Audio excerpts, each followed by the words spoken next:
ofrenda a los caídos queremos hacer.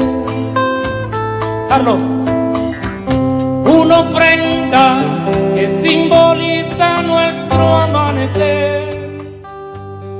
Ok, Dilio, quisiéramos iniciar preguntándote de dónde sos, cuáles fueron tus orígenes, dónde naciste, cómo fue la composición de tu familia, cómo te integraste a la guerrilla y dónde te fuiste desarrollando.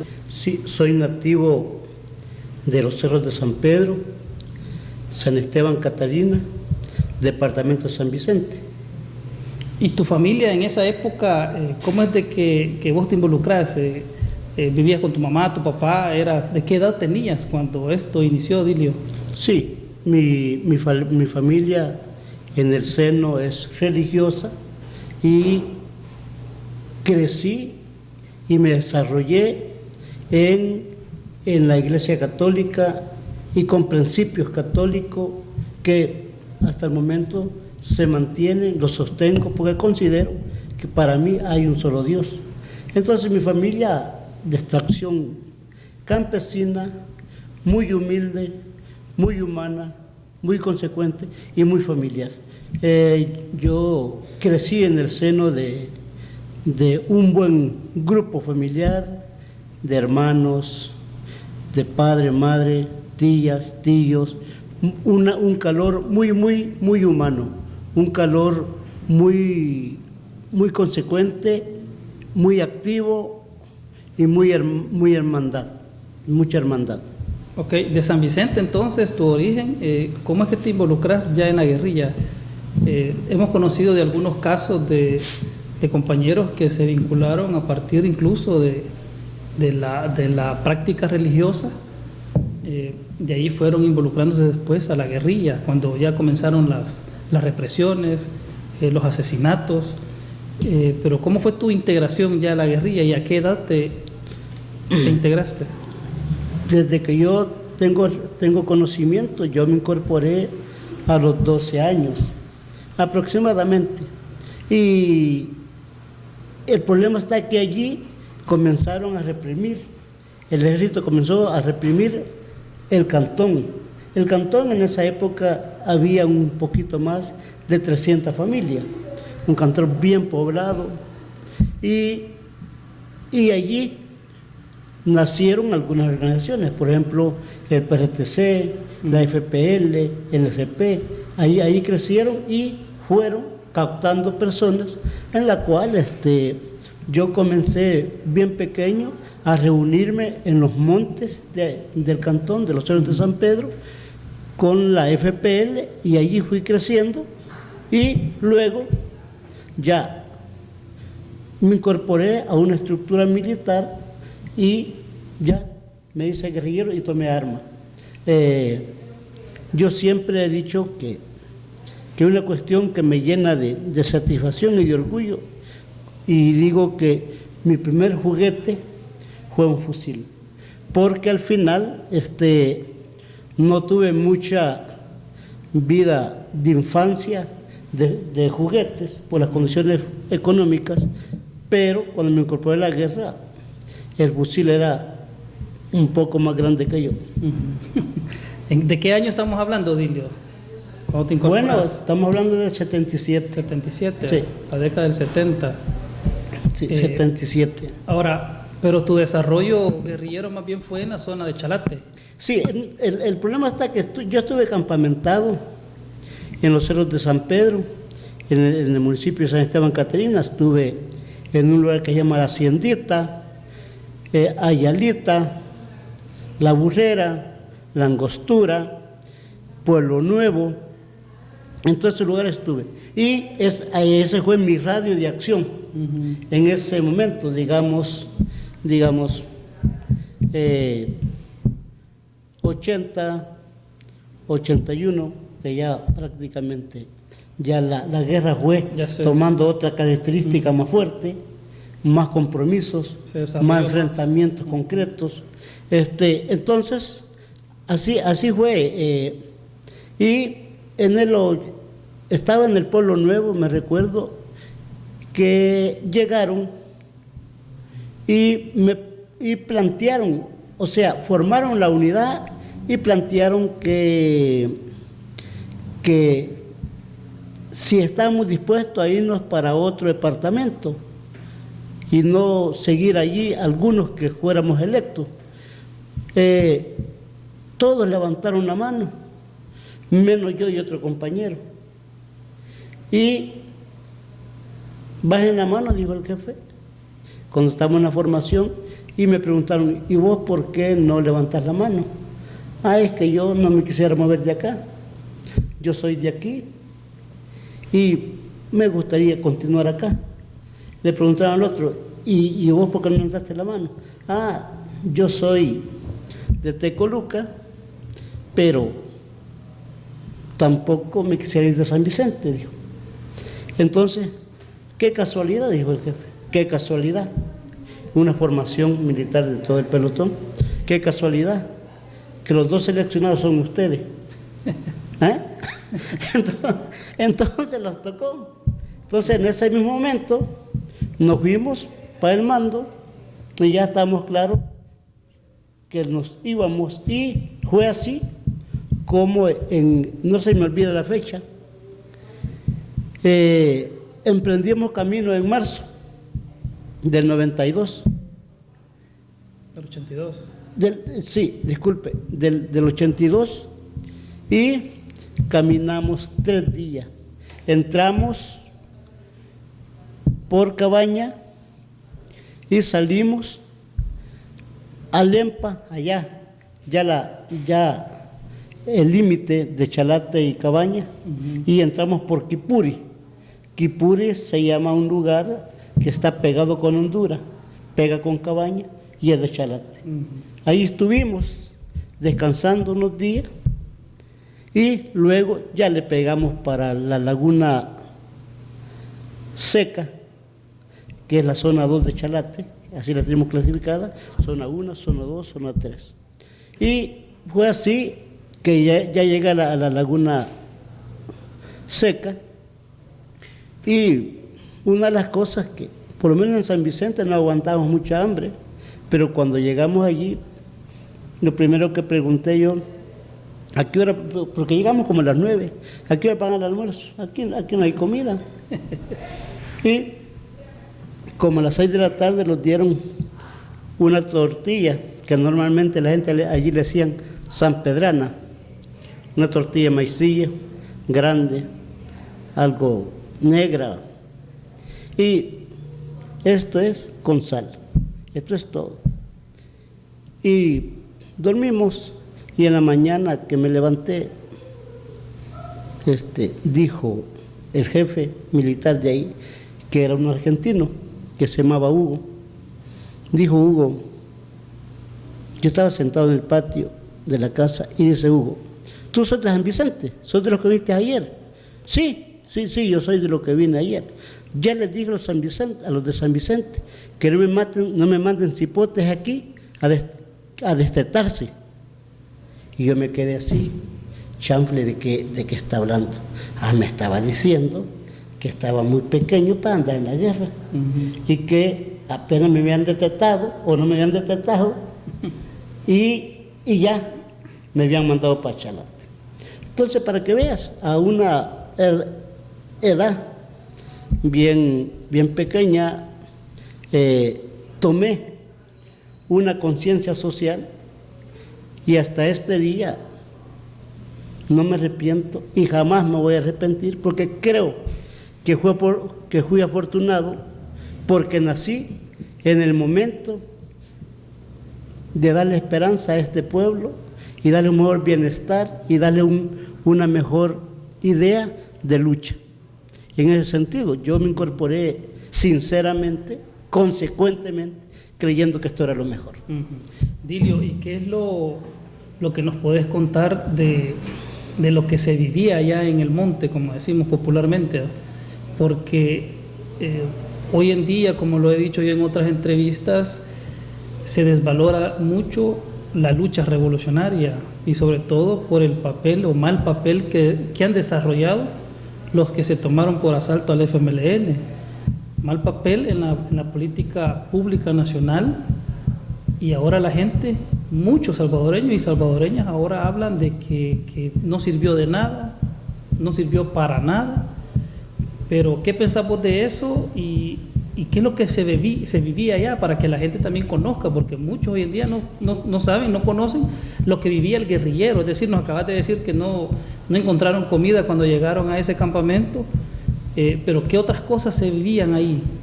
Yo nomás quiero destacar algo que ya con la edad que yo tengo a uno se le olvida. Quiero destacar que primero fui niño, quiero destacar que después fui joven, y quiero decir que ahora ya tengo una edad un poco avanzada.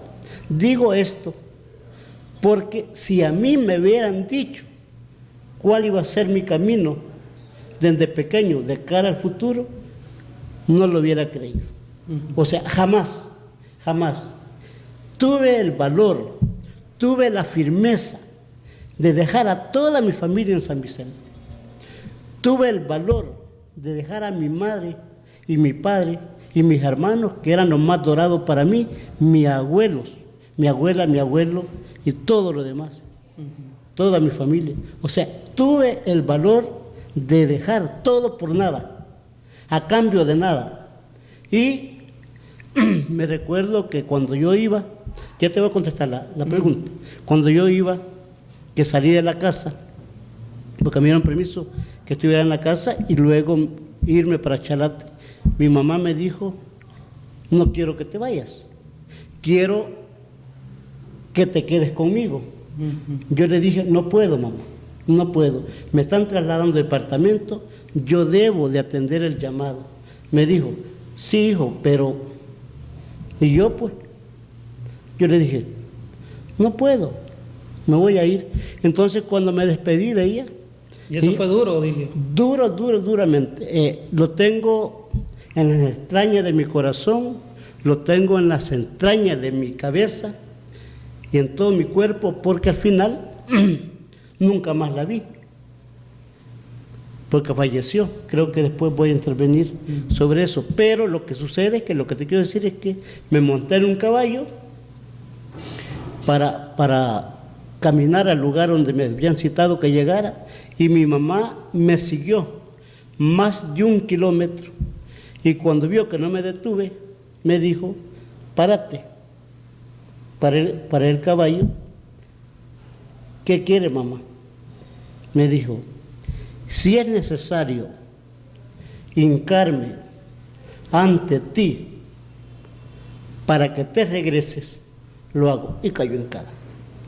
Me bajé del caballo, la levanté con mis manos y le dije, mamá, no me haga eso. Yo regresaré, voy a regresar, pero la revolución me clama y le voy a cumplir. Me monté al caballo y me fui. Quedó llorando. Eso es una situación bien difícil que hoy en día a uno le cuesta entender. Sí. Entonces, hoy voy a la parte que me preguntaba. Lo que sucede es que yo luché por ideales, no luché nunca por intereses personales y ni luché por amistades, ni por los comandantes. Que quede claro, a mí en algunas ocasiones, algunos amigos en la guerra me propusieron que me desertara. En la guerra me dijeron, ¿y vos qué estás? ¿Y qué haces aquí? Si esto no tiene futuro. Yo le dije, mira, los comandantes tienen otras condiciones. ¿Y vos qué? Y yo le dije, es que yo no lucho por los comandantes, yo lucho por una situación justa. O sea, remarco esta parte porque los que lo incorporamos por ideales revolucionarios, aquí estamos.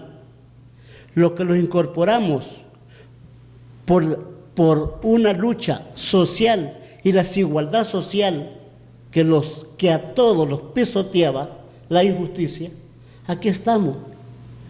Los que se han ido abandonando los principios por los cuales lucharon, son esos oportunistas que en este mundo sobran, pero la verdadera gente ahí está, y no tengo duda que muchos compañeros del histórico FMLN tienen mi misma mentalidad, mi mismo pensamiento, la misma convicción revolucionaria con los principios por los cuales organizamos y defender al pueblo en ese momento que los trazamos que era necesario.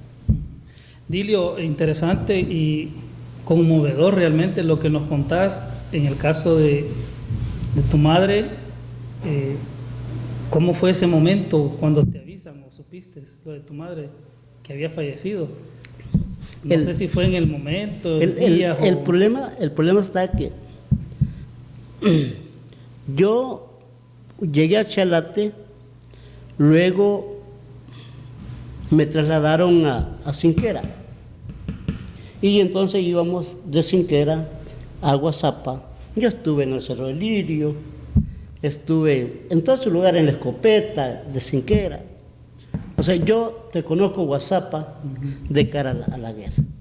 Entonces lo que sucede es que estando en Cinquera, me llegó una carta donde me explicaba, donde cuando la leí, que tuve suerte, por cierto, que me llegara, la carta me explicaba: hijo, ahora yo no vivo en la casa. Por la situación del ejército de que llegaban seguido al cantón, nos fuimos a un refugio. Ahora estoy refugiado en la libertad. Entonces, pero quiero que vengas tal día, a tales horas, por un lugar que se llama Santa Lucía, que pertenece a San Lorenzo, en el mismo departamento de San Vicente, y quiero verte. Entonces yo le dije al jefe, así me hice enmareado: fíjese, jefe, que no entiendo la carta, me dio esta carta, pero no la entiendo, ¿me la puede leer? La leyó y me dijo: ¿qué querés? Le dije: permiso, lo que mi madre está pidiendo es lo que quiero. Y me dijo, escuchar lo que me dijo, o escuchen, amigos. ¿Sabe qué me dijo el jefe? Primero la revolución y después tu familia. Tenés que tener templeza revolucionaria. Le dije yo: a la orden, jefe. Está bien. Entiendo. No hay permiso. Perfecto. Entonces, lo que sucede es que después, Dilio, pero en ese caso, disculpa que te interrumpa, ¿es válido eso? Porque en realidad, en las condiciones que se vivía y que se desarrolló la guerra, ¿era válido eso? Entiendo. Mira, es complicado, porque mira, yo sé que es complicado. la verdad, de cara a la doctrina, de cara a la disciplina, te hacían robot. O sea, éramos unos robots. Varios van a discrepar conmigo. ¿Qué razón tiene? Pero fuimos robots. Eso que te quita el sentimiento familiar, ¿a dónde va?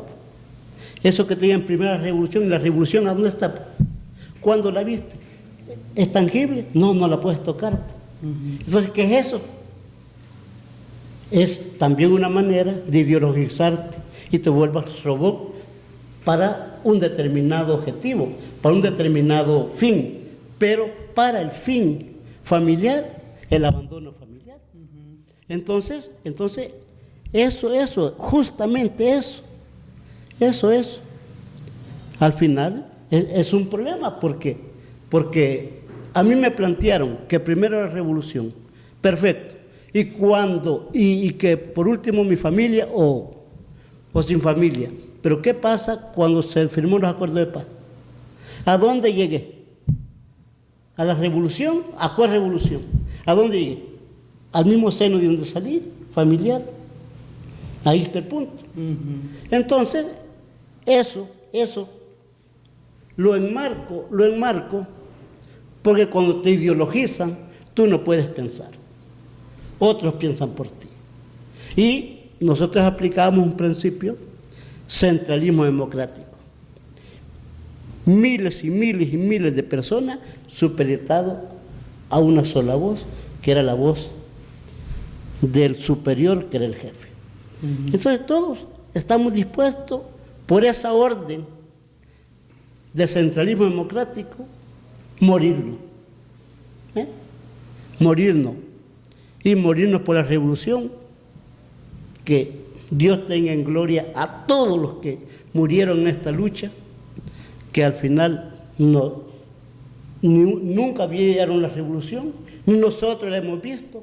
Lo que hemos visto es otra cosa, que nunca la vimos, nunca lo plantearon, pero los han traicionado a los excombatientes históricos que dimos sangre, dispuesta a dar la vida, otros lo dieron, gloria eterna para ellos, Dios los tenga en el cielo, y no se equivocaron porque lo hicieron definitivamente convencidos, pero aquí las cosas, después de los acuerdos, han cambiado, han dado un giro y han traicionado a esos desaparecidos, han traicionado a esos grandes guerreros que murieron con el fusil en la mano, han traicionado a los lisiados de guerra y han traicionado a los excombatientes históricos.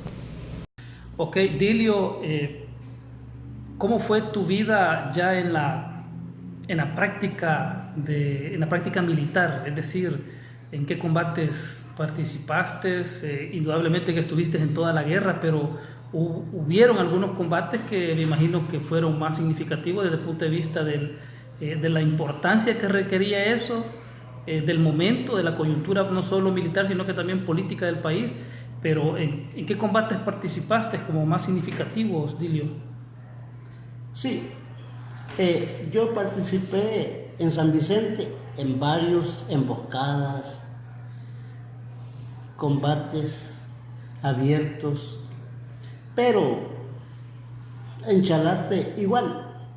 Pero quiero destacar algunos que creo que marcaron también mi vida, marcaron mi vida. Por ejemplo, yo estuve en el ataque a la antena, a la antena de la Radio Nacional en Miramundo, en Chalatenango. Destaco esto porque nosotros entramos a combatir a las 2 de la mañana y eran las 6 de la mañana y no habíamos tomado el centro ese, el cerro ese Miramundo. Lo que sucede es que se lo hizo difícil porque al final no pudimos tomarnos y de la altura que estaba el ejército nos comenzaron a tirar granadas y comenzaron a causarlo varias bajas.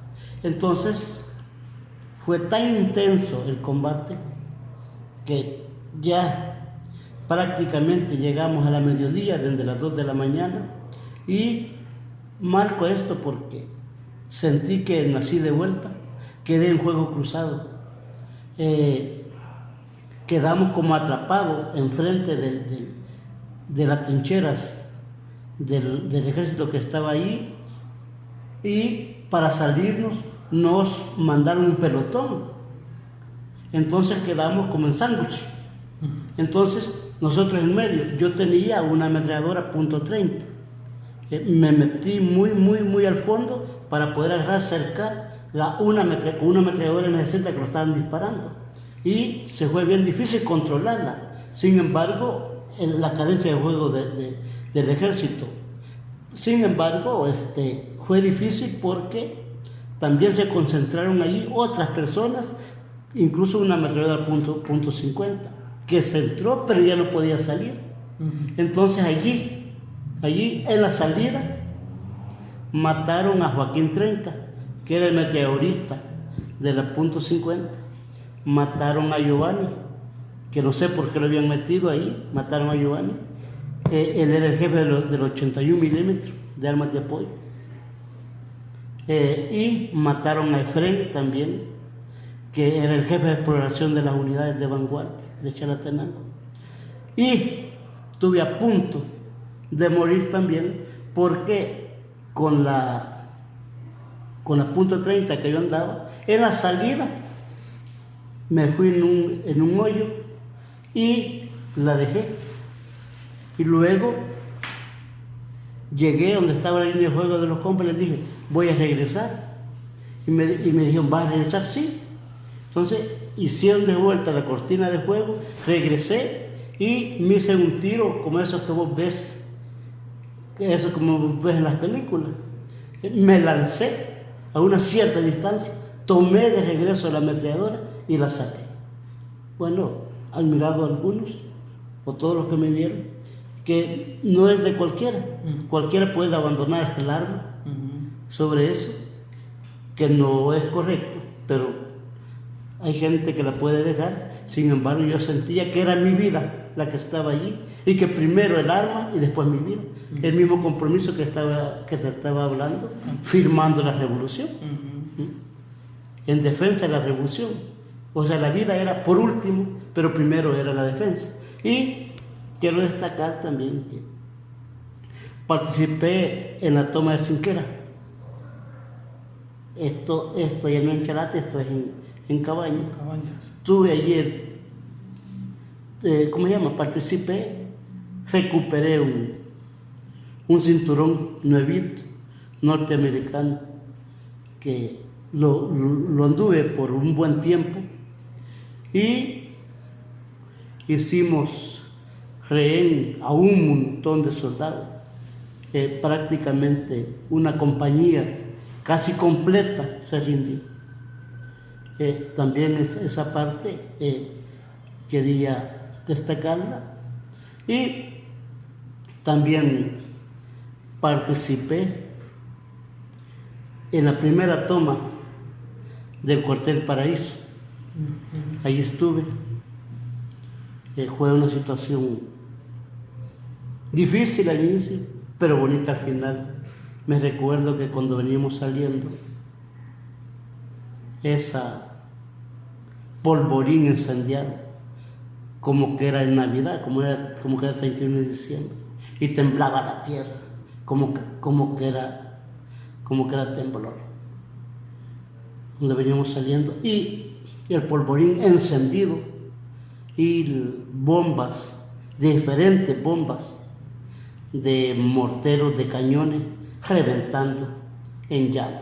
Dilio, eso es una victoria, sí, que la llevo en el fondo de mi corazón, porque fue cuando tomó más vigilancia y más razón nacional e internacional, y le bajamos la moral al ejército como guerrilla salvadoreña, que creo que es parte del orgullo.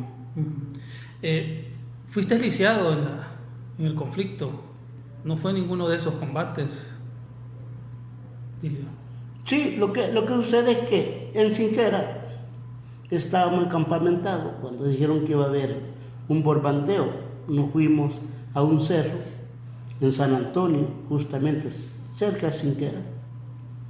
El cerro se llama La Cruz, y justamente a las 6 de la mañana llegamos al cerro, y a las 9 de la mañana, como que el ejército tenía alguna planificación de hacer algún desembarco, pues comenzaron a venir los helicópteros, y no los dejamos. Ya en ese momento yo ya no era ametralladorista de la .30, ni una M60, ni de M60, porque también las anduve. No sé por qué, pero a mí siempre me dieron ametralladora. Anduve la .30 y la M60. Y en ese momento yo no era ametralladista de ninguna de estas armas, sino que era ametralladista de la .50. Entonces fue allí donde detuvimos el avance de los helicópteros, un montón de helicópteros que lo hacía como cadena en el aire, y no los dejamos aterrizar. Se tuvieron que ir, pero luego al irse eran como unos, no me recuerdo ahorita, pero un aproximado de 5 a 8 helicópteros alrededor, y luego cuando no pudieron aterrizar se fueron y vinieron los A-37. Pero todo esto desde las 9 hasta la 1 que los retiramos, desde las 9 de la mañana hasta la 1. Y en la retirada fue que yo tomé la ametralladora con todo el cañón. Solo el cuerpo de la ametralladora pesa 60 libras. El cañón pesa 16 libras. Entonces, ahí justamente, caliente, me la puse en mi cuerpo, en el lomo, y nos fuimos. Todos iban adelante. Yo no podía correr por el peso que llevaba. Y en una vaguada vi que el avión tiró una bomba y me cayó bien cerquita y me durmió. Yo nomás sentí que me levantó la onda expansiva. Y cuando desperté, hierros de todo tamaño, hasta así, encendido. Y yo volo, totalmente volo. Y cuando me quise levantar, me fue a un lado. Y la primera palabra, Dios mío, ¿qué pasó aquí? Estoy herido. A mí me habían dicho en la guerra, como doctrina, que no existía Dios. Y me habían filosofado que era la parte idealista y la parte materialista. Pero yo nunca creí en esta parte que no había Dios, siempre creí en la parte que había un Dios superior al hombre. Y dije exactamente, Dios mío, ¿qué me pasó? Y definitivamente me quedé yo solo por todo el bombardeo que hubo, 2 horas y derramando sangre. Y cuando llegaron a traerme, porque yo estuve gritando, alguien me escuchó en Delé, cuando llegaron a traerme ya tenía morado la parte de los ojos, como es la parte debajo de los ojos, y ya no tenía ni saliva, digamos, me pegaba la lengua, ya desangrado totalmente. Me llevaron a un hospital y allí resolvimos. Ahí me dieron tratamiento. Y después de eso, pero ya después me dieron el 25, nunca se me olvida, es como mi fecha de nacimiento. El 25 de abril del 85. Me dieron el Cerro de la Cruz, que antes le decían Cerro de la Cruz, después que me dieron a mí, le pusieron los compas el Cerro de los 50. Entonces ahí me dieron y después me mandaron para Chalate. Estuve en Chalate, estuve en los tatud, porque cuando venían las invasiones me mandaban porque no podía caminar. Estuve en los diferentes, en varios tatud de allí, de San Juan, de Chupamiel, estuve en Chupamiel, estuve en Tequeque. Todo eso estuve herido. Chupamiel queda arriba de Arcatao, por decir, pegado con Honduras. Entonces, después ya nos llevaron al Zapotal, también en octubre, el 24 de octubre del 85, lo llevaron para ahí y nos dijeron que íbamos para Cuba. No, disculpa, nos dijeron que había un canje. Y fue el canje de la hija Duarte. O sea, yo fui canjeado con un grupo de compañeros de Chalate, y también a nivel nacional, que entiendo que eran como 102 en total que salimos. Y llegamos cuando venimos por el puente de Colima, nos querían, los detuvieron, los soldados, un retén que había, y le decían que los quedáramos, que le iban a respetar la vida. Y nosotros como que no lo habían dicho. La Cruz Roja se tomó el valor de decirle, bájense porque soy un teniente. Y fue así como continuamos.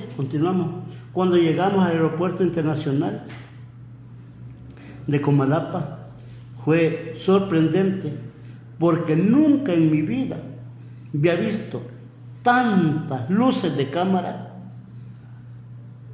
que brillaban nuestras caras y nuestros ojos, para decir algo, sobre tantos periodistas nacional e internacional que a nosotros nos estaban tomando fotos. De ahí nos dieron un salvoconducto y nos subieron al avión. Llegamos a Panamá, hicimos un receso en Panamá de 1 hora, luego nos fuimos de vuelta al aeropuerto y cuando llegamos ahí al aeropuerto, cuando íbamos a subir, decía Cubana de Aviación. Desde ahí ya sabíamos que íbamos para Cuba. Y luego en el avión íbamos gritando consignas, revolución o muerte, que viva la lucha revolucionaria. Llegamos a las 6 de la mañana, 5 de la mañana, 5:30. Llegamos al aeropuerto José Martí, a Cuba. De allí había un montón de ambulancias esperándonos y muy consecuentes los cubanos con nosotros. Nos atendieron y los llevaron al hospital Camilo Cienfuegos, que está ahí en el centro de La Habana. Entonces, quizás para ir concluyendo esta parte, estando allí en tratamiento médico, llegaron unas personas que yo las conocía de mi lugar y estuvimos hablando, ¿qué tal? ¿Cómo están? Y le dije, disculpen que me hablan, ya vengo. Y cuando yo me separo de ellos, le dice uno al otro, ¿le contamos o no le contamos? Y me regreso yo, solo me puse en mente mi madre, ¿de qué me quieren contar? ¿Verdad que murió mi mamá? Sí, murió. ¿A dónde murió? En un refugio, en La Libertad. Entonces, lo raro es que yo la había soñado por tiempo hacia atrás, solo de blanco ya.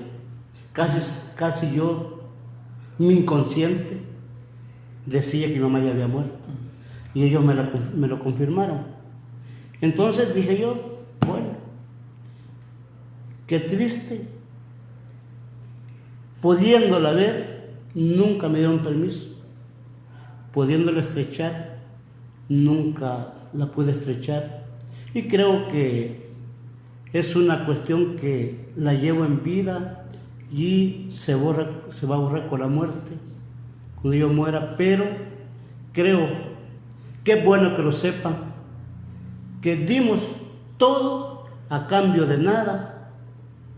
Lo más terrible, que la dirección del FMLN los traicionó.